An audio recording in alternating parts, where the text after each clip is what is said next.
مولانا مناظر احسن گیلانی رحمت اللہ علیہ نے لکھا ہے کہ خواجہ قطب الدین کا جنازہ پڑھنے کے لیے جو مجمع آیا ہوا تھا اس میں کم سے کم 15,000 محدث تھے، 50,000 قاری تھے، 80,000 ناظر قرآن پڑھنے والے تھے۔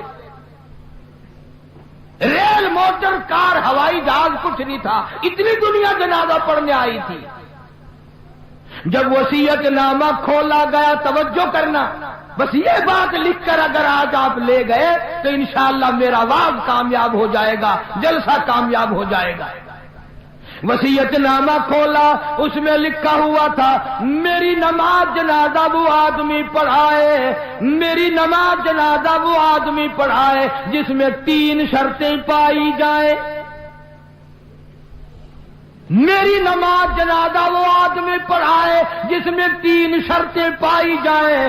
پہلی شرط یہ ہے ساری زندگی میں، ساری جوانی میں آج تک ایک دل بھی اس کی جماعت کی نماز تو کیا تکبیر اولا بھی فوت نہ ہوئی ہو۔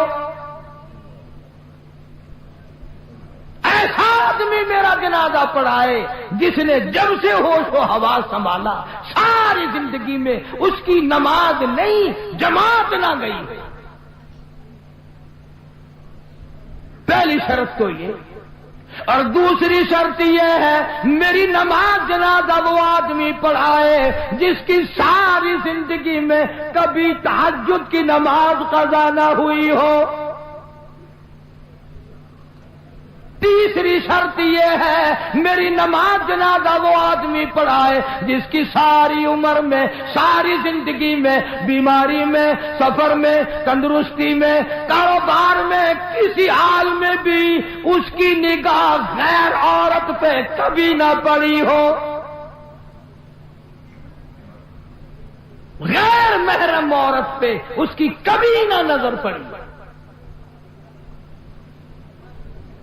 اب یہ تینوں شرطیں بڑی سخت، وصیت نامہ پڑھ کر سنا دیا گیا، کوئی آگے آنے کو تیار نہ ہوا، نہ محدثین میں سے، نہ مفتیوں میں سے، نہ قاریوں میں سے، نہ عالموں میں سے، نہ حافظوں میں سے، کوئی آگے آنے کو تیار نہیں۔ کیوں؟ سب کو یاد تھا بھی جماعت بھی کبھی نہ کبھی نکل جاتی ہے، تہجد بھی رہ جاتی ہے، اور دوستو سچائی کا زمانہ تھا اس لیے کوئی آگے نہ آیا۔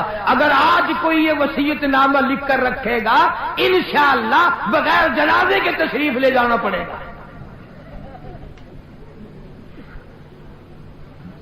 اگر آج کل ایسا وصیت نامہ بھی لکھو گے، ایسا ملا آگے آئے گا جس نے کبھی فرض بھی نہیں پڑے، وہ کہے گا چلو چھوڑو یار، اور نہیں اخبار میں فوٹو تو آئے گا۔ تینوں شرطیں بڑی سخت، خواجہ قطب الدین بختیار کاکی رحمت اللہ علیہ کی لکھی ہوئی شرطیں۔ صبح سے لے کر شام ہو گئی، عصر کا وقت آ گیا، جنازہ رکھا ہوا ہے، خلقت خدا کی آئی ہوئی ہے، نہ کسی میں یہ شرطیں پائی جائیں، نہ کوئی جنازہ پڑھائے۔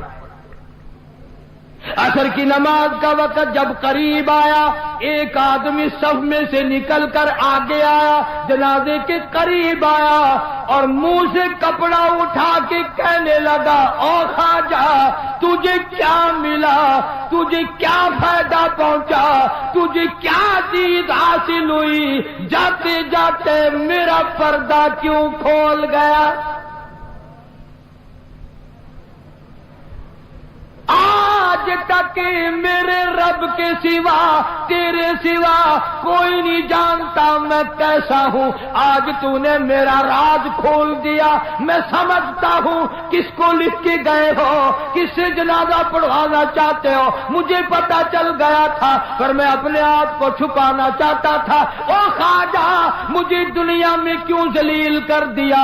اب 2 باتیں ہیں، اگر میں اپنا راز بچاؤں تیرا جنازہ پڑھانے والا کوئی نہیں، اور اگر تیرا جنازہ پڑھاؤں میرا راز نہیں بچتا۔ کون ہے آج میرا پردہ بچائے، تو نے تو اپنا فائدہ کر لیا، میرا نام لکھ کر چلا گیا، شرطیں میرے بارے میں لکھی ہے، آج کے بعد دنیا مجھے کیا کہے گی؟ ابھی موت نہ جانے کتنا دور ہے، اگر اس کے خلاف ہو گیا میں کالی کملی والے کو کیا منہ دکھاؤں گا؟